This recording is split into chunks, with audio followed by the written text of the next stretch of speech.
Hello दोस्तों, कैसे हैं आप लोग। एक बार वापस से आपका स्वागत है मेरे चैनल में। आज हम आपके लिए लेके आए हैं राजस्थान के ऊर्जा संसाधन या फिर पावर रिसोर्सेज ऑफ राजस्थान का पार्ट सेकंड। इसके अंतर्गत आज हम पढ़ेंगे राजस्थान के गैर परंपरागत ऊर्जा संसाधनों के बारे में या non conventional energy sources of Rajasthan के बारे में। तो बात करते हैं आज का टॉपिक। गैर परंपरागत ऊर्जा संसाधन क्या नवीन तकनीक पर आधारित एक संसाधन होता है। किस पे आधारित होता है? नवीन तकनीकों पर आधारित एक संसाधन होते हैं। बात करें इनकी तो गैर परंपरागत ऊर्जा पर्यावरण संरक्षित ऊर्जा या इको फ्रेंडली ऊर्जा होती है। कैसी मानी जाती है ऊर्जा? कैसी ऊर्जा मानी जाती है? पर्यावरण संरक्षित ऊर्जा मानी जाती है। गैर परंपरागत ऊर्जा संसाधनों की बात करें तो हम इनके अंदर किन किन को शामिल करते हैं। हम इनके अंदर परमाणु ऊर्जा, सौर ऊर्जा, पवन ऊर्जा, बायोमास ऊर्जा और जो अब हम तो हमारे जो हाइड्रोजन गैस ऊर्जा है उसको भी इसके अंदर शामिल किया जाता है। तो ऐसे करके हमारे परमाणु ऊर्जा, सौर ऊर्जा, पवन ऊर्जा, बायोमास ऊर्जा, इनको हम इनके अंदर शामिल करते हैं। तो शुरुआत करते हैं एक एक करके इनके बारे में पढ़ना। पहली आती है हमारी परमाणु ऊर्जा या न्यूक्लियर एनर्जी। तो परमाणु ऊर्जा के स्रोत या फिर मुख्य आधार क्या है हमारे, किसको माना जाता है? खनिज कौन कौन से खनिज है? यूरेनियम और थोरियम। दो प्रकार के खनिज है हमारे, यूरेनियम और थोरियम। इनको हमारे परमाणु ऊर्जा का स्रोत या मुख्य आधार माना जाता है। यूरेनियम की बात करें तो यूरेनियम हमारे जो उदयपुर है, उदयपुर की उमरा की खान है, जो सीकर का रोहिला खंडेला क्षेत्र है। तो ऐसे करके हमारे कुछ क्षेत्रों में यूरेनियम का उत्पादन होता है और भारत में भी कई क्षेत्रों में यूरेनियम का उत्पादन होता है। लेकिन जितनी हमारी ज़रूरतें हैं, जितनी हमारी आवश्यकता, उनकी पूर्ति भारत के अंदर उत्पादन होने वाले यूरेनियम से नहीं हो पाती। इसीलिए क्या है, हम बाहर से यूरेनियम को परचेज करते हैं, यूरेनियम की खरीद करते हैं।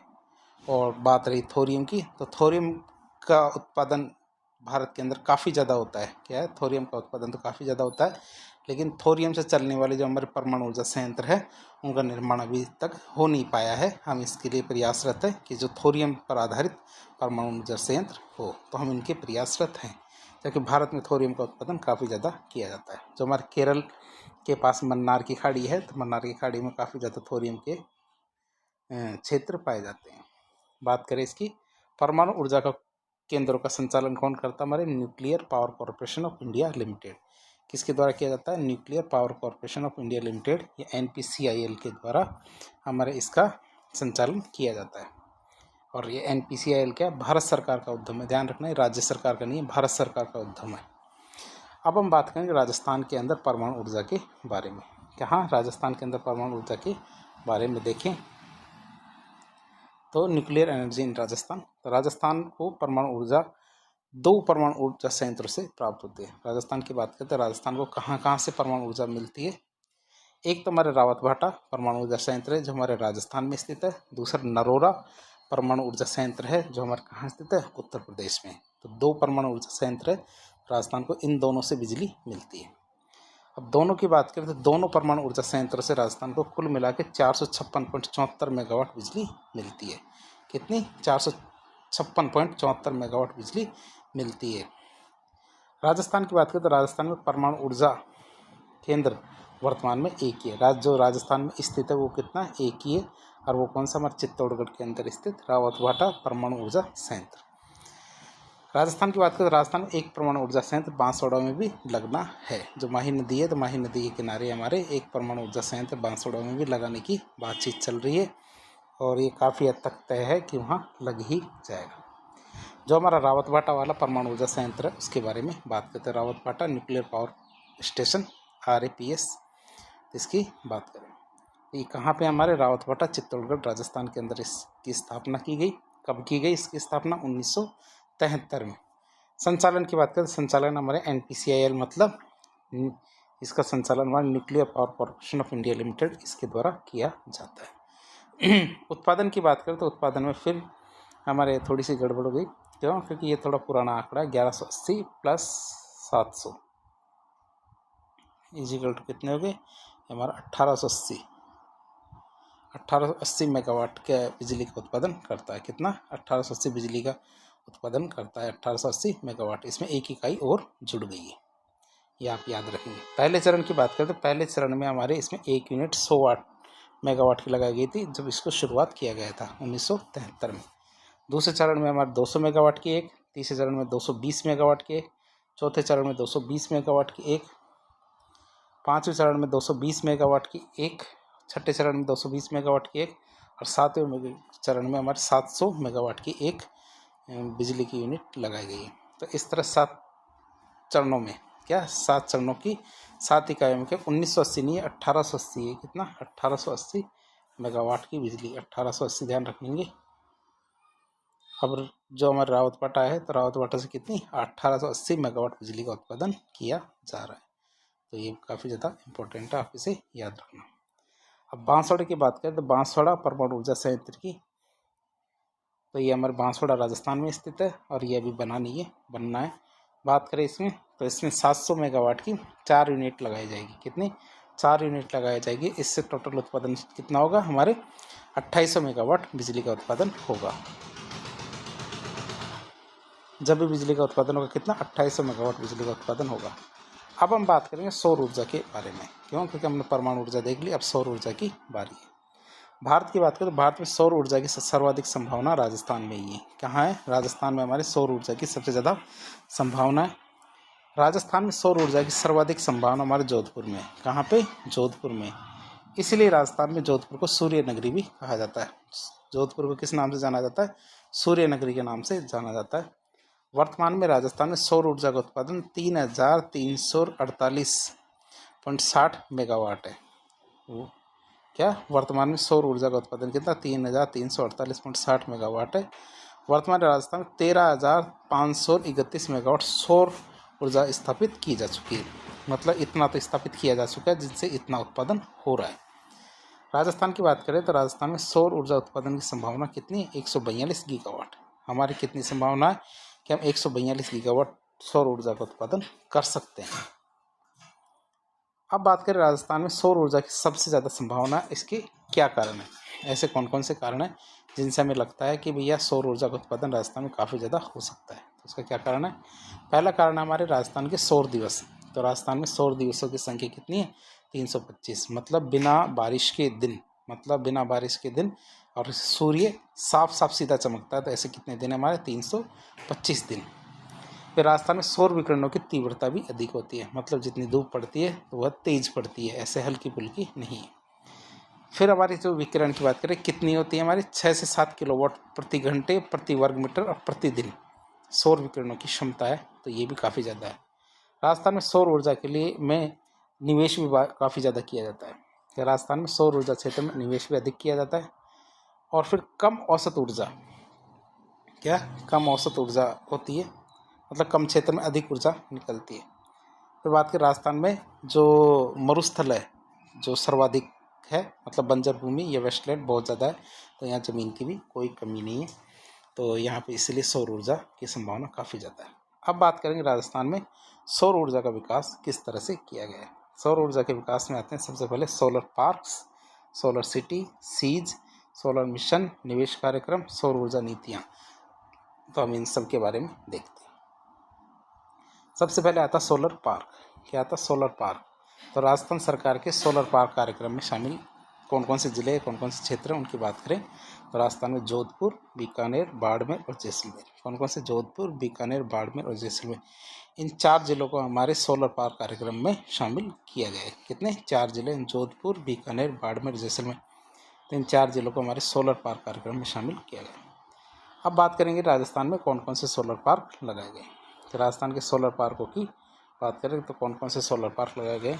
एक हमारे है भडला सोलर पार्क, जिसकी उत्पादन क्षमता 2245 मेगावाट। कितनी? 2245 मेगावाट की भडला सोलर पार्क की उत्पादन क्षमता है, जो कहाँ? जोधपुर में लगा है। दूसरा फलोदी सोलर पार्क, ये जोधपुर में लगा है। तीसरा नांदिया कला सोलर पार्क, ये हमारे जोधपुर में। चौथा हमारा बोडाना जैसलमेर के अंदर है। ये RSDCL के द्वारा लगाया गया 2000 मेगावाट का। कहाँ? बोडाना जैसलमेर में। फिर आता हमारा पोखरण सोलर पार्क जैसलमेर में। कौन सा? पोखरण सोलर पार्क जैसलमेर में। फिर आता नोक सोलर पार्क, ये हमारे जैसलमेर में, जो कितना 925 मेगावाट की बिजली उत्पादन करता है। फतेहगढ़ सोलर पार्क 1B, ये हमारे जैसलमेर में है और ये अडानी समूह के द्वारा लगाया गया है। 1500 मेगावाट बिजली का उत्पादन करता है। फिर पुगल सोलर पार्क है, ये कहाँ है? बीकानेर में। कौन सा? पुगल सोलर पार्क बीकानेर का। इसके द्वारा 2450 मेगावाट बिजली का उत्पादन किया जाता है, जो भी 2 चरणों में, 3 चरणों में करते हैं। 2 चरणों में तुम्हारे हर प्रत्येक चरण में 1,000 मेगावाट की बिजली का उत्पादन हुआ था। पहले चरण में 1000, दूसरे चरण में 1000, तो 2000 हो गए। तीसरे चरण में 450 मेगावाट का RSDCL है, इसके द्वारा किया जाता है। तो टोटल 2450 मेगावाट बिजली का उत्पादन किया जाता है। किससे? पूगल सोलर पार्क बीकानेर से। अब राजस्थान का सबसे बड़ा सोलर पार्क है भडला सोलर पार्क। कहे तो भारत का है, एशिया का सबसे बड़ा सोलर पार्क है भडला सोलर पार्क। तो उसकी बात करें, कहाँ पे? भडला, जोधपुर में, जिसकी उत्पादन क्षमता कितनी है? 2245 मेगावाट। चरण की बात करें तो इसमें 4 चरणों में बिजली का उत्पादन होता है। पहले चरण में हमारे 65 मेगावाट बिजली का उत्पादन किया था RSDCL ने। कितने? RSDCL ने हमारे पहले चरण में 65 मेगावाट बिजली का उत्पादन किया। दूसरे चरण में 680 मेगावाट बिजली का उत्पादन किया RSDCL। तीसरे चरण की बात करें तो तीसरे चरण में 1000 मेगावाट की उत्पादन किया। किसने? RRECL और IL&FS दोनों ने मिलकर। किसने? RRECL और IL&FS दोनों ने मिलकर किया। चौथे चरण की बात करें तो चौथे चरण में हमारे 500 मेगावाट बिजली का उत्पादन होता है। कितना? 500 मेगावाट बिजली का उत्पादन होता है चौथे चरण में, और RRECL और अडानी समूह दोनों ने मिलकर किया है। तो बात करें इसमें पहला जो फेज था, 4 चरण में से पहला चरण था, उसको तो RRECL के द्वारा स्वयं के स्तर पर लगाया गया। फिर हमारा सेकेंड, थर्ड और फोर्थ, दूसरा, तीसरा, चौथा चरण की है क्या है? हमारे नवीन और नवीकरणीय ऊर्जा मंत्रालय, भारत सरकार की जो सोलर पार्क योजना है, इसके अंतर्गत संचालित है। भारत सरकार के द्वारा एक योजना चलाई जाती है। योजना का नाम क्या है? सोलर पार्क योजना। इसके अंतर्गत चलाया जाता है। तो दूसरा, तीसरा, चौथा 3 चरणों के अंतर्गत क्या है? हमारे ये चलाए जा रहे हैं। फिर IL&FS का मतलब है हमारा infrastructure leasing and financial services. क्या? Infrastructure leasing and financial services, IL&FS का पूरा नाम। और RRECL का मतलब है हमारे Rajasthan renewable energy corporation limited, या राजस्थान अक्षय ऊर्जा निगम लिमिटेड। राजस्थान अक्षय ऊर्जा निगम लिमिटेड हमारे इसका पूरा नाम। बात करें भडला की, तो ये एशिया का सबसे बड़ा सोलर पार्क है। भडला क्या? हमारे एशिया का सबसे बड़ा सोलर पार्क है। ये भारत का भी सबसे बड़ा सोलर पार्क है, और ये राजस्थान का भी सबसे बड़ा सोलर पार्क है। आगे आता फिर दूसरा पॉइंट हमारा सोलर सिटी का। सोलर सिटी की बात करें तो हमारे सोलर सिटी का मुख्य उद्देश्य हमारे जो नगरीय क्षेत्र है, तो नगरीय क्षेत्र में सौर ऊर्जा के उत्पादन को बढ़ाना है। सोलर सिटी का मुख्य उद्देश्य क्या है? हमारे नगरीय क्षेत्र में सौर ऊर्जा है, उसके उत्पादन को बढ़ाना है। राजस्थान में सोलर सिटी में कौन कौन से ज़िले शामिल है? ये हमारे जोधपुर, अजमेर और जयपुर, ये 3 ज़िले शामिल हमारे सोलर सिटी के अंदर। और सोलर सिटी में किन किन को शामिल किया जाना प्रस्तावित है? तो प्रस्ताव में हमारे पुष्कर, अजमेर और जैसलमेर। क्या? पुष्कर, अजमेर और जैसलमेर को सोलर सिटी में शामिल किया जाना प्रस्तावित है। तीसरा पॉइंट आता हमारा सीज। क्या आता? सीज। सीज की बात करें तो सीज का पूरा नाम हमारे सोलर एनर्जी एंटरप्राइजिंग जोन। क्या है? सोलर एनर्जी एंटरप्राइजिंग जोन, ये सौर ऊर्जा उद्यमी क्षेत्र, सीज का पूरा नाम है। राजस्थान में सर्वाधिक क्या है? सौर ऊर्जा की संभावना वाला क्षेत्र क्या कहलाता है? सीज कहलाता है। राजस्थान के ऐसे क्षेत्र जहाँ सौर ऊर्जा की सबसे ज़्यादा संभावना है, उस क्षेत्र को हम क्या कहते हैं? सीज कहते हैं। और राजस्थान में सीज की बात करें तो इसमें कौन कौन से ज़िलों को शामिल किया जाता है? तो इसमें हमारे 3 ज़िले, जोधपुर, जैसलमेर और बाड़मेर, इन 3 ज़िलों को शामिल किया जाता है सीज के अंतर्गत। अब बात करें सीज के नाम से आप कंफ्यूज ना करें, इसलिए देखें तो सीज का मतलब होता है सोलर एनर्जी एंटरप्राइजिंग जोन, या सौर ऊर्जा उद्यमी क्षेत्र। इसमें एक शब्द आता है सेज। सेज का मतलब होता है स्पेशल इकोनॉमिक जोन, या विशेष आर्थिक क्षेत्र। और एक कहते हैं EEZ। EEZ का मतलब होता है एक्सक्लूसिव इकोनॉमिक जोन, या अनन्य आर्थिक क्षेत्र। तो आप इनसे कंफ्यूज ना करें। फिर आता सोलर मिशन की बात करें। क्या? सोलर मिशन की बात करें तो सोलर मिशन को हमारे जवाहरलाल नेहरू राष्ट्रीय सौर मिशन भी कहा जाता है। हमारे Jawaharlal Nehru national solar mission, JNNSM, ये भी कहा जाता है। जवाहरलाल नेहरू राष्ट्रीय सोलर मिशन की शुरुआत 11 जनवरी 2010 में की गई थी। कब? 11 जनवरी 2010 में हमारे राष्ट्रीय सौर मिशन की शुरुआत की गई थी जवाहरलाल नेहरू वाले। लक्ष्य की बात करें तो जवाहरलाल नेहरू राष्ट्रीय सौर मिशन में सौर ऊर्जा का लक्ष्य 100 गीगावाट, मतलब 1 लाख मेगावाट रखा गया था। 1 गीगावाट मतलब 1000 मेगावाट होता है। बात करें जवाहरलाल नेहरू राष्ट्रीय सौर मिशन को 3 चरणों में चलाया गया था, और वो भी कितने साल तक? 12 सालों तक चलाया गया था। पहला चरण हमारा 3 साल का था, 2010 से 2013 तक। दूसरा चरण हमारा 2013 से 2017 तक, 4 साल का। और तीसरा चरण 2017 से 2022 तक का 5 साल का। तो मैं 3, 4, 5 3 चरणों के अंदर इसको चलाया गया था। अब क्या है हमारे निवेश कार्यक्रम है, तो निवेश इन्वेस्टमेंट प्रोग्राम के बारे में बातचीत करते हैं। किसके बारे में? निवेश कार्यक्रम में इन्वेस्टमेंट प्रोग्राम के बारे में बातचीत करें। तो राजस्थान में सौर ऊर्जा निवेश को बढ़ावा देने के लिए, क्या राजस्थान में सौर ऊर्जा निवेश को बढ़ावा देने के लिए इन्वेस्ट राजस्थान समिट कार्यक्रम की शुरुआत की गई थी। किसकी? इन्वेस्ट राजस्थान समिट की शुरुआत की गई थी।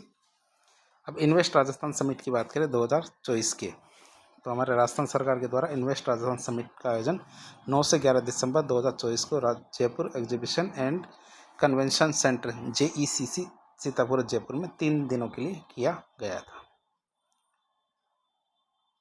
इन्वेस्ट राजस्थान समिट कार्यक्रम की थीम की बात करें तो रिप्लेटेड, रेस्पॉन्सिबल और रेडी। क्या रेप्लेटेटे हमारे जो रेस्पॉन्सिबल और रेडी, जिसका अर्थ होता है संसाधनों से भरपूर, जिम्मेदारी, विकास के लिए प्रतिबद्ध और निवेश के लिए तैयार, तो इसकी थीम थी। इन्वेस्ट राजस्थान समिट राजस्थान के कुल निवेश 35 लाख करोड़ रुपए किया गया है। ये निवेश का लक्ष्य रखा गया है, जिसमें सौर ऊर्जा क्षेत्र में लगभग 8 लाख करोड़ रुपए का लक्ष्य रखा गया है निवेश करने का। इन्वेस्ट राजस्थान समिट 2024 में सर्वाधिक निवेश क्षेत्र कौन सा है? ऊर्जा क्षेत्र। तो राजस्थान में ऊर्जा क्षेत्र में सबसे ज़्यादा निवेश किया गया है। इन्वेस्ट राजस्थान समिट 2024 में ऊर्जा क्षेत्र में सर्वाधिक निवेश सौर ऊर्जा को प्राप्त हुआ है।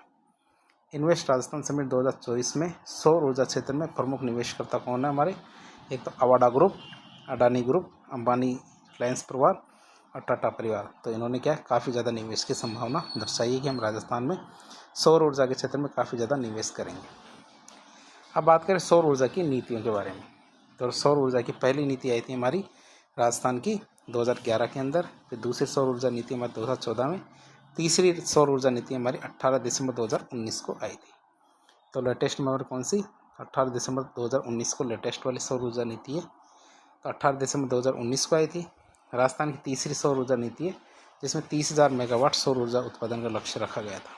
कितना? 30,000 मेगावाट, जिसमें सोलर पार्क से तो 80% 24,000 मेगावाट, सोलर पंप योजना से 1,000 मेगावाट, रूफटॉप से लक्ष्य रखा गया था 1,000 मेगावाट का, और वितरण इकाइयों से डिस्कॉम का लक्ष्य रखा गया 4,000 मेगावाट। तो इस तरह हमारे 30,000 मेगावाट या 30 गीगावाट का लक्ष्य रखा गया था। अब लेटेस्ट में एक और नीति आई है, जो हमारी क्या है? राजस्थान एकीकृत स्वच्छ ऊर्जा नीति 2024।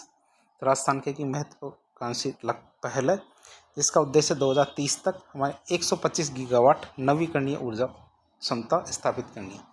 अब 2030 तक हमें क्या करना है? 125 गीगावाट की नवीकरणीय स्वच्छ ऊर्जा स्थापित करना है। और इसमें हमारा लक्ष्य ये भी है 2030 तक भारत का, कि जिसमें INDC के लक्ष्य हमारे क्या है कि हमें 500 गीगावाट नवीकरणीय ऊर्जा उत्पादन करनी है, और 50% नवीकरणीय ऊर्जा से ही हमारी बिजली की आवश्यकताओं को पूरा करना है। ये लक्ष्य हमने रखा 2030 तक के लिए, जिसमें हमने राजस्थान ने प्रतिबद्धता दर्शाई कि हम 500 गीगावाट में 125 गीगावाट तो हम राजस्थान वाले करके देंगे। 125 गीगावाट में 90 गीगावाट हमारी जो सौर ऊर्जा के क्षेत्र से, हमारे 25 गीगावाट पवन और हाइब्रिड ऊर्जा, 10 गीगावाट हमारे जल विद्युत, पंप स्टोरेज, बैटरी ऊर्जा भंडारण प्रणाली यहाँ से। तो इस तरह कुल कितनी? 125 गीगावाट बिजली का उत्पादन किया जाएगा। कब तक? 2030 तक। इसके लिए हम कौन कौन से कार्यक्रम चला रहे हैं? पहली योजना आती है रूफटॉप सोलर। क्या रूफटॉप सोलर सिस्टम की बात करें तो हर प्रकार के उपभोक्ता हो, चाहे वो घरेलू, वाणिज्यिक और औद्योगिक स्तर के लिए रूफटॉप सोलर प्रणाली है, इसको बढ़ावा देना है। जो वितरण ट्रांसफार्मर है, उनकी क्षमता के 80% तक रूफटॉप सौर संयोजन की अनुमति दी जाएगी। 1 मेगावाट तक की जो प्रणाली है, उनके लिए ग्रॉस मीटरिंग की सुविधा दी जाएगी। ग्रॉस मीटरिंग में आप संपूर्ण बिजली जो भी बनी है वो ग्रिड में डालते हैं, और आपको यदि बिजली उत्पाद काम में लेनी है तो आपको डिस्कॉम से खरीदनी पड़ेगी। तो आप देख सकते हैं, तो रूफटॉप सोलर में क्या है, आपकी छतें हैं, छतों पे आप सोलर सिस्टम लगवा लीजिए, वहाँ से बिजली जितनी बनेगी सोलर सिस्टम से वो ग्रिड को दे दी जाएगी, और आपको जितनी चाहिए वो आप ग्रिड से ले सकते हो, जैसे नॉर्मली सभी लेते हैं। और जो अंतर आएगा उसका क्या है, भुगतान कर दिया जाएगा। तो वर्चुअल और समूह नेट मीटरिंग की बात करें, क्या वर्चुअल और सोलर समूह नेट मीटरिंग की बात करें तो जिन उपभोक्ताओं के पास स्वयं का स्थान नहीं है, क्या जिन उपभोक्ताओं के पास स्वयं का स्थान नहीं है, वे अन्य स्थानों पर सौर संयंत्र लगाकर भी लाभ उठा सकते हैं। हाउसिंग सोसाइटी, ग्रुप हाउसिंग, औद्योगिक पार्क, इन सब के लिए एक बेहतरीन विकल्प दिया गया है, वो अपनी छतों पर ही कर सकते हैं। फिर आता है सौर कृषि पंप। सौर कृषि पंप की बात करें तो किसानों को सौर ऊर्जा आधारित सिंचाई पंपों का उपयोग करने के लिए प्रेरित किया जाएगा। किसानों को क्या किया जाएगा, सौर ऊर्जा आधारित सौर सिंचाई पंप है, इनका उपयोग करने के लिए प्रेरित किया जाएगा। तो कुसुम योजना है, कुसुम योजना जैसे कार्यक्रमों के माध्यम से सब्सिडी और आर्थिक सहायता भी दी जाएगी। तो इस तरह हमने सौर ऊर्जा देखी। अब देखेंगे हम पवन ऊर्जा। तो भारत में पवन ऊर्जा उत्पादन की सर्वाधिक संभावना कहाँ पे, गुजरात में। भारत में पवन ऊर्जा उत्पादन की सर्वाधिक संभावना गुजरात में।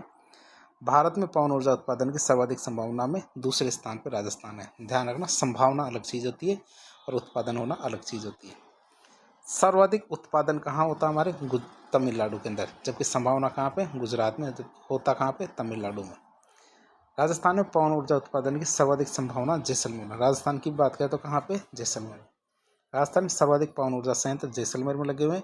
इसी कारण से जैसलमेर को पंखों की नगरी कहा जाता है। क्यों, क्योंकि जैसे आज जैसलमेर घूमेंगे तो आपको जो पवन ऊर्जा की है, जो पवन चक्कियाँ, वो आसानी से देखने को मिल जाएगी।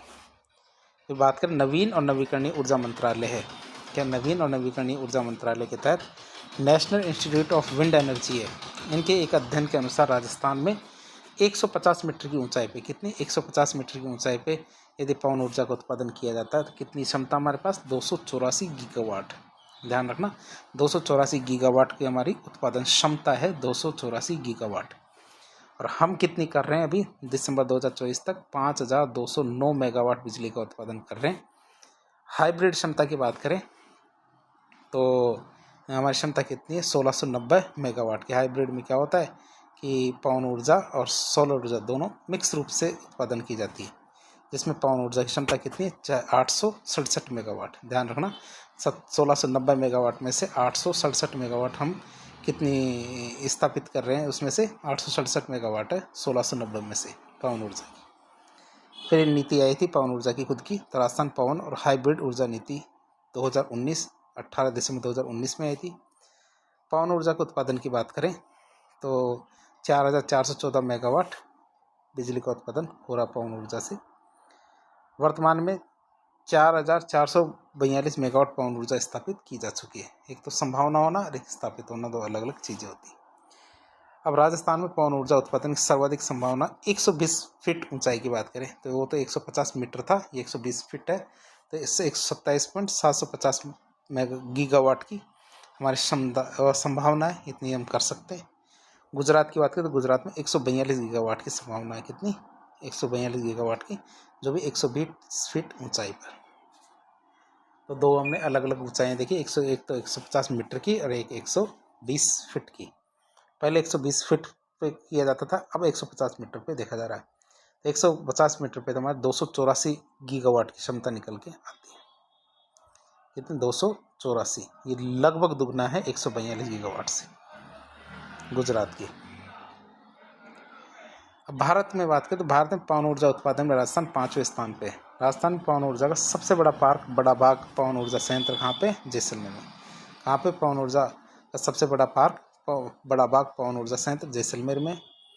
राजस्थान में पवन ऊर्जा क्षेत्र में सर्वाधिक निवेश और विकास कौन कर रहा है, सुजलोन एनर्जी के द्वारा किया जा रहा है। कि राजस्थान में पवन ऊर्जा क्षेत्र में सर्वाधिक निवेश और विकास कौन कर रहा है, सुजलोन एनर्जी। बात करें राजस्थान के प्रमुख पवन ऊर्जा केंद्रों की, राजस्थान के प्रमुख पवन ऊर्जा केंद्रों की बात करें तो कौन कौन से, ये हमारे अमरसागर, देवगढ़, फलोदी, अक्कलवुड, हमारे हंसुआ, सोडाबांधन, बड़ा बाग, पोहरा हाइब्रिड पवन ऊर्जा संयंत्र, हर्ष पवन ऊर्जा संयंत्र। तो 10 पवन ऊर्जा संयंत्र है, जिनको हम डिटेल से देखते हैं। पहला आता हमारा अमर सागर पवन ऊर्जा संयंत्र। ये कहाँ पे, हमारे जैसलमेर में पहला अमर पवन ऊर्जा संयंत्र है। 10 अप्रैल 1999 को स्थापित किया गया था और ये राजस्थान का पहला पवन ऊर्जा संयंत्र है। दूसरा आता है देवगढ़ पवन ऊर्जा संयंत्र। ये देवगढ़ प्रतापगढ़ में राजस्थान का दूसरा पवन ऊर्जा संयंत्र। तीसरा आता है फलोदी पवन ऊर्जा संयंत्र। तो तीसरा आता है हमारा फलोदी पवन ऊर्जा संयंत्र। तो ये कहाँ पे, हमारे फलोदी जोधपुर में, और राजस्थान का तीसरा पवन ऊर्जा संयंत्र। कौन सा, तीसरा पवन ऊर्जा संयंत्र। चौथा आता हमारा अक्कलवुड फसलपुर पार्क में स्थित हमारा अक्कल पवन ऊर्जा संयंत्र। ये कहाँ पे, अक्कल गांव जैसलमेर में। कहाँ पे, अक्कल गांव जैसलमेर में। फिर आता है हंसुआ पवन ऊर्जा संयंत्र, तो हंसुआ जैसलमेर में। फिर आता है सोडा बांधन पवन ऊर्जा संयंत्र, सोडा बांधन जैसलमेर में। हाँ, सोडा बांधन जैसलमेर में, सोडा बांधन पवन ऊर्जा संयंत्र कहाँ पे, सोडा बांधन जैसलमेर में। फिर बड़ा बाग पवन ऊर्जा संयंत्र, ये बड़ा बाग जैसलमेर में या राजस्थान में सबसे बड़ा पवन ऊर्जा संयंत्र स्थापित किया जा रहा है। कहाँ, बड़ा बाग जैसलमेर में।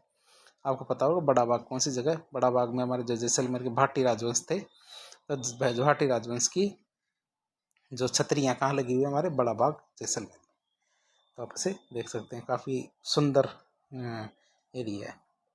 फिर आता पोहरा पवन ऊर्जा संयंत्र, कौन सा, पोहरा पवन ऊर्जा संयंत्र, ये हमारे पोहरा जैसलमेर में।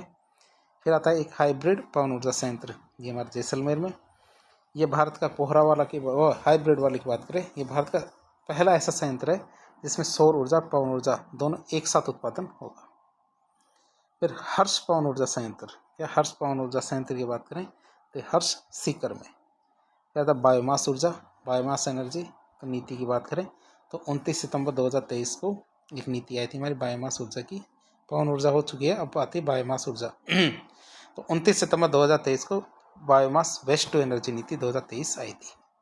कब, 29 सितंबर 2023 को।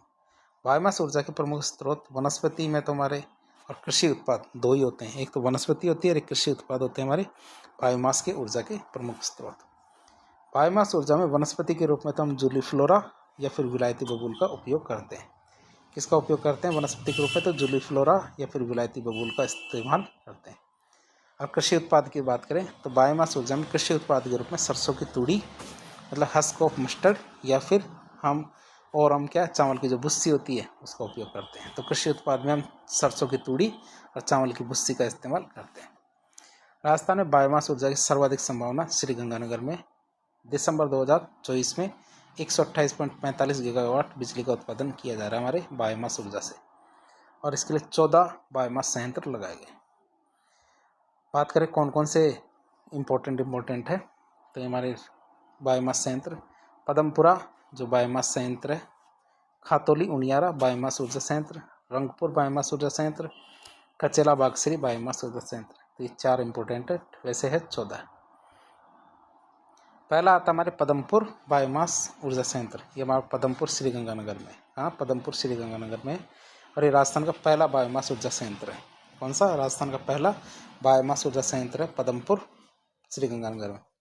दूसरा था खातौली उनियारा बायोमास ऊर्जा संयंत्र, ये खातौली गांव उनियारा तहसील टोंक में, खातौली गांव उनियारा तहसील टोंक में ये खातौली उनियारा बायोमास ऊर्जा संयंत्र।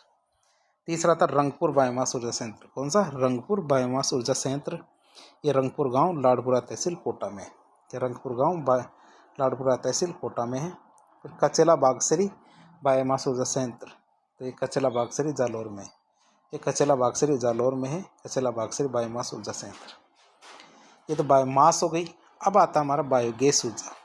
बायोगैस ऊर्जा की बात करें तो बायोगैस ऊर्जा में मुख्य स्रोत पशुओं का अपशिष्ट या गोबर होता है।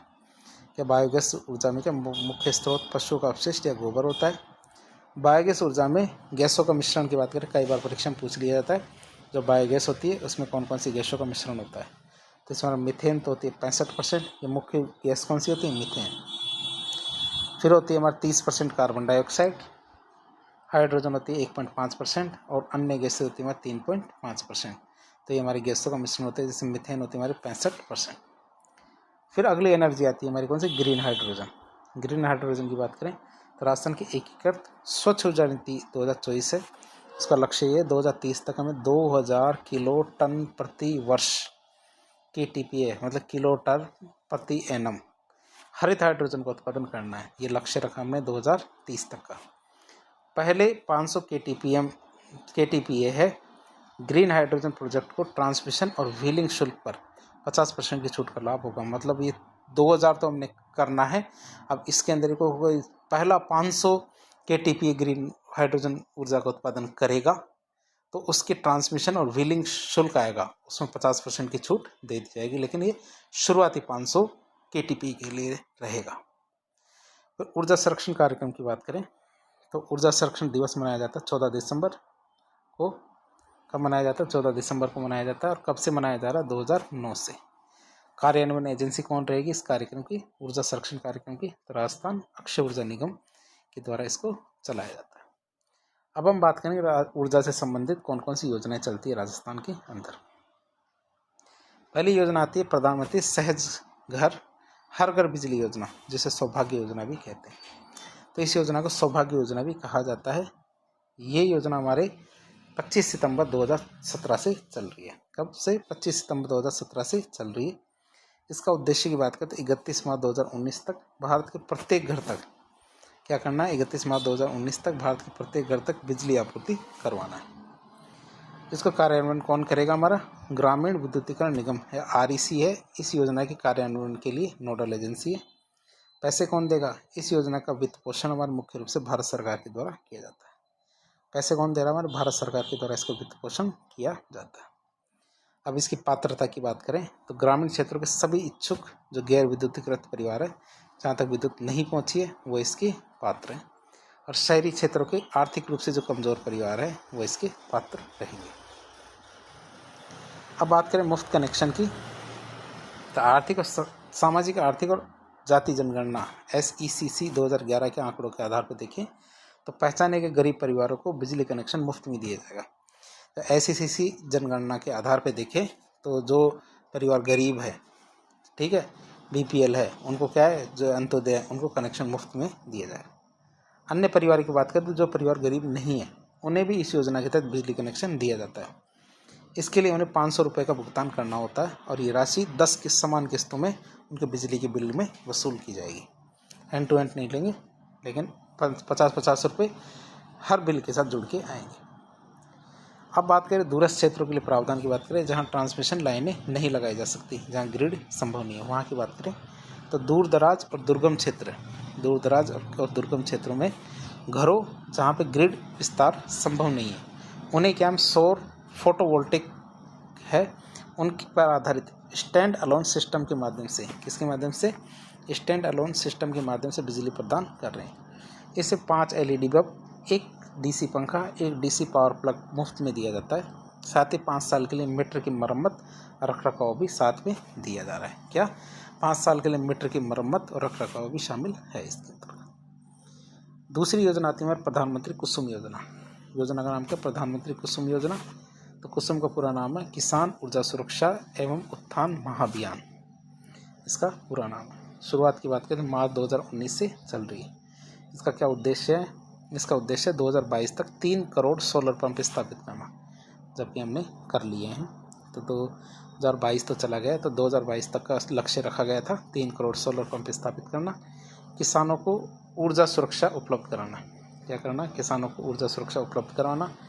अतिरिक्त ऊर्जा यूनिट को वितरण इकाई को वितरित करना, मतलब यदि ज़रूरत से ज़्यादा बिजली का उत्पादन हो जाता है तो उस बिजली को हम क्या करेंगे? वितरण इकाइयाँ डिस्कॉम है उनको वितरित कर देंगे। लक्ष्य की बात करें तो 30.8 गीगावाट बिजली का उत्पादन करने का इसमें लक्ष्य रखा गया पूरे भारत से। बात करें इसकी तो इस योजना में 3 घटक है। इस योजना में 3 घटकों को शामिल किया गया।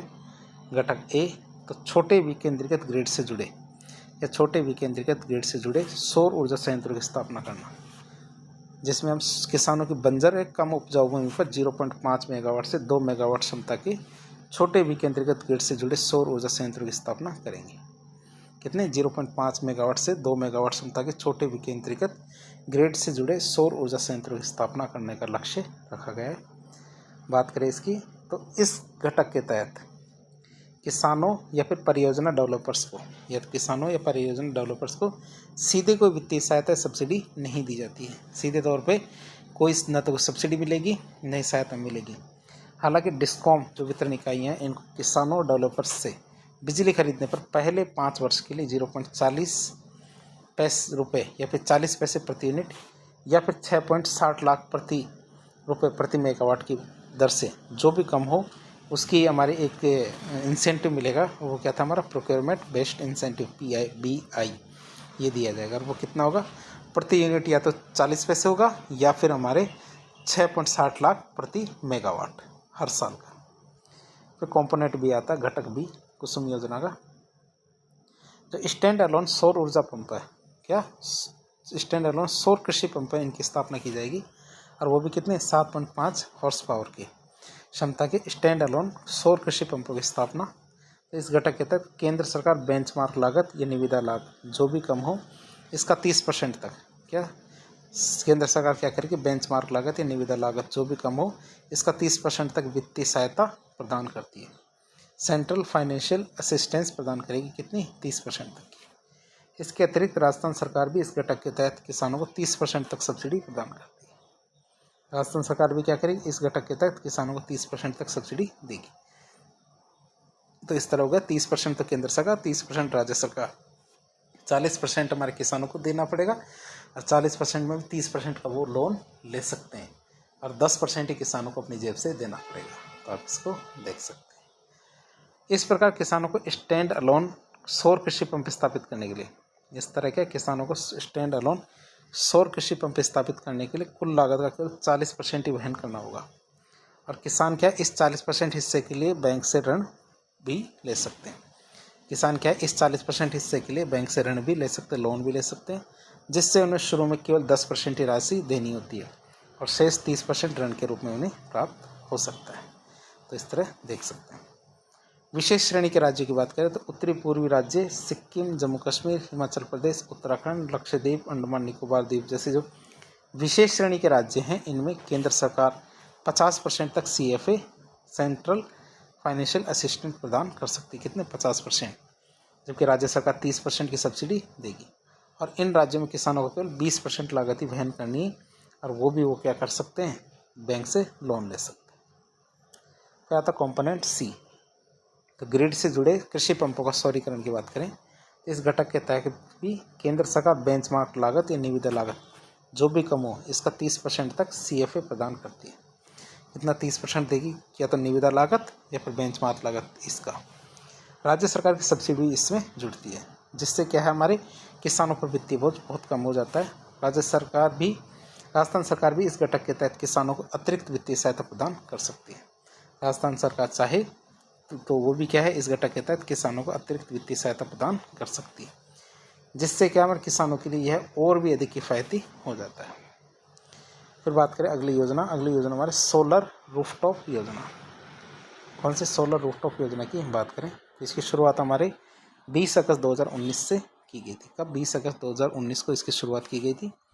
इसके अंतर्गत सब्सिडी दी जाती है 0 से 3 किलोवाट के लिए 40% और 3 से 10 किलोवाट के लिए 20%। तो इस तरह टोटल कितनी 60% दी जाएगी। कि जैसे मान लीजिए किसी ने 10 मेगावाट का दिया है और सोलर सिस्टम लगवाया, तो इसमें 3 मेगावाट के लिए तो 40% मिलेगा और बाकी के जो 6 मेगावाट बचा, क्या 6 मेगावाट और 6 किलोवाट बचा तो उसका केवल 20% ही सब्सिडी दी जाएगी। तो वो शुरू के तो 40% होगा और बाद के 20%, तो इस तरह 60% की सब्सिडी हो जाती है। तो अब आती है अगली योजना हमारी उदय योजना। योजना का नाम क्या है, उदय योजना। तो उदय योजना का पूरा नाम है उज्ज्वल डिस्कॉम एश्योरेंस योजना। उज्ज्वल डिस्कॉम एश्योरेंस योजना की बात करें इसकी शुरुआत 2015 में की गई थी। कब, 2015 में इसकी शुरुआत की गई थी। उद्देश्य क्या था, डिस्कॉम को वित्तीय सहायता प्रदान करना। क्या करना, डिस्कॉम होते हैं तो डिस्कॉम को वित्तीय सहायता प्रदान करना इसका उद्देश्य था। फिर अगली योजना आती है हमारी प्रधानमंत्री सूर्य घर मुफ्त बिजली योजना। योजना की शुरुआत हमारे 13 फरवरी 2024 को की गई थी। योजना का उद्देश्य रूफटॉप सोलर को बढ़ावा देना, 1 करोड़ घरों को मुफ्त बिजली प्रदान करना, घरों को बिजली लागत को कम करना, घरों की जो बिजली लागत है उसको कम करना, अतिरिक्त बिजली को ग्रिड में बेचकर आय अर्जित करने का अवसर प्रदान करना। क्या करना, अतिरिक्त बिजली हो तो उस बिजली को ग्रिड को बेचकर आय अर्जित करने का अवसर प्रदान करना। नवीकरणीय ऊर्जा के उपयोग को बढ़ावा देना।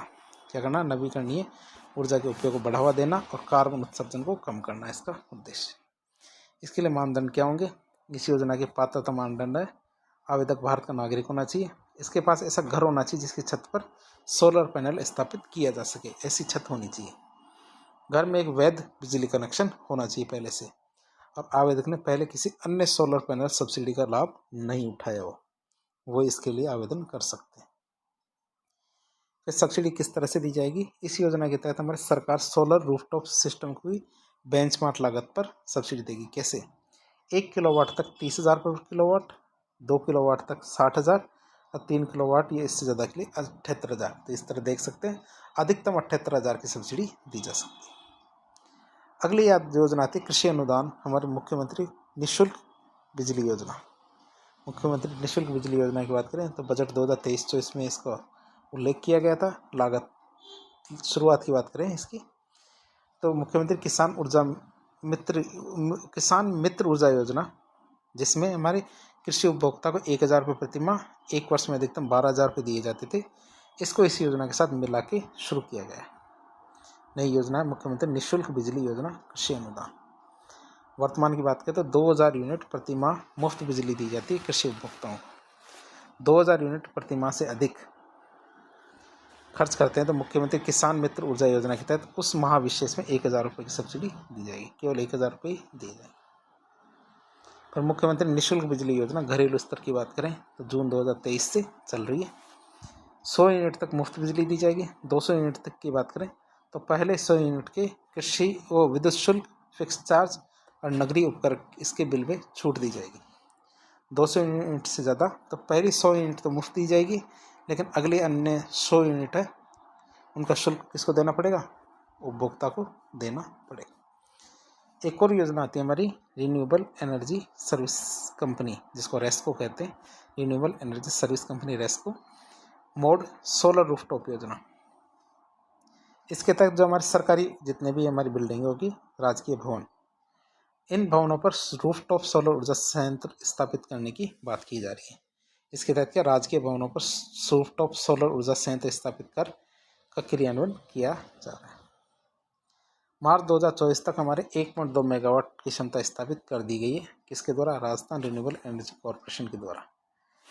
हाइब्रिड वार्षिक मॉडल हैम मॉडल है, 2024-25 के बजट है उसमें बताया गया था पिछला वाला। राजकीय भवनों पर हैम मॉडल के आधार पर रूफटॉप सौर ऊर्जा संयंत्र की स्थापना RRECL को दी गई है। तो हैम मॉडल के आधार पर इनको करेंगे। अब हम देखेंगे ऊर्जा से संबंध में कौन कौन से संस्थान या फिर इंस्टीट्यूशन काम कर रहे हैं, उनकी बात करें। पहला इंस्टीट्यूशन आता रेडा, फिर RSPCL, फिर RREC, फिर राजस्थान राज्य विद्युत उत्पादन निगम, राजस्थान राज्य विद्युत प्रसारण निगम और राजस्थान राज्य विद्युत वितरण निगम। उत्पादन, प्रसारण, वितरण तीनों इसके अंदर आते हैं। पहला आता रेडा, REDA। तो रेडा की बात करें तो राजस्थान एनर्जी डेवलपमेंट एजेंसी, स्थापना 1985 में की गई थी। राजस्थान ऊर्जा विकास अभिकरण इसको हिंदी में कहते हैं। दूसरी संस्थान है हमारी Rajasthan state power corporation limited, RSPCL, Rajasthan state power corporation limited, जिसकी स्थापना 1995 में की गई थी। Rajasthan state power corporation limited. अब इन दोनों योजनाओं को मिला करके एक बना दी गई है संस्थान। योजना के दोनों संस्थान थे, उनको मिला करके एक संस्थान बना RRECL, तो Rajasthan renewable energy corporation limited. तो ऊपर की दोनों योजनाएं थी, दोनों संस्थान थे, उन दोनों को मिला दिया गया 2002 में। REDA और RSPCL इन दोनों को मिला दिया गया और एक ही संस्थान बना दिया गया। तो राजस्थान राज्य विद्युत उत्पादन निगम, क्या राजस्थान राज्य विद्युत उत्पादन निगम की बात करें, इसका मुख्यालय कहाँ है? जयपुर में है। RVUN राजस्थान में विद्युत उत्पादन की एक इकाई है। RVUN क्या है? राजस्थान विद्युत उत्पादन की एक इकाई है। राजस्थान विद्युत उत्पादन इसके द्वारा ही किया जाता है। फिर राजस्थान राज्य विद्युत प्रसारण निगम, राजस्थान राज्य विद्युत प्रसारण निगम की बात करें, ये कहाँ? जयपुर में। राजस्थान विद्युत प्रसारण निगम राजस्थान विद्युत प्रसारण की एक इकाई है। राजस्थान विद्युत प्रसारण इसी के द्वारा किया जाता है।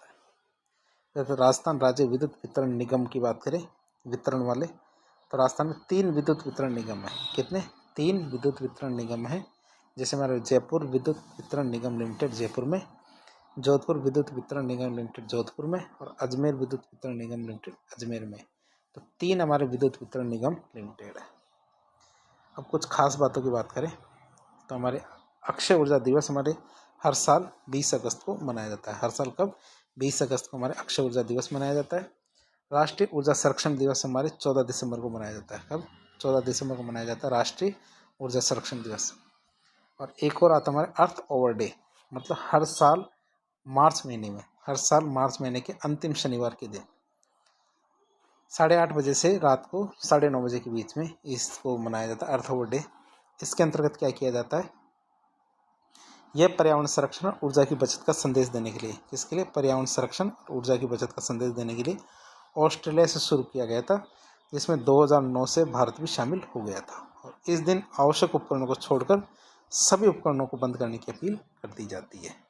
तो इस तरह हमने आज सेकंड पार्ट के अंदर राजस्थान के ऊर्जा संसाधनों को देखा। तो इस प्रकार के इन्फॉर्मेटिव वीडियो देखने के लिए हमारे चैनल से जुड़े। वीडियो यदि पसंद आए तो वीडियो को लाइक करें, चैनल को सब्सक्राइब करें, अपने दोस्तों के साथ शेयर करें। धन्यवाद।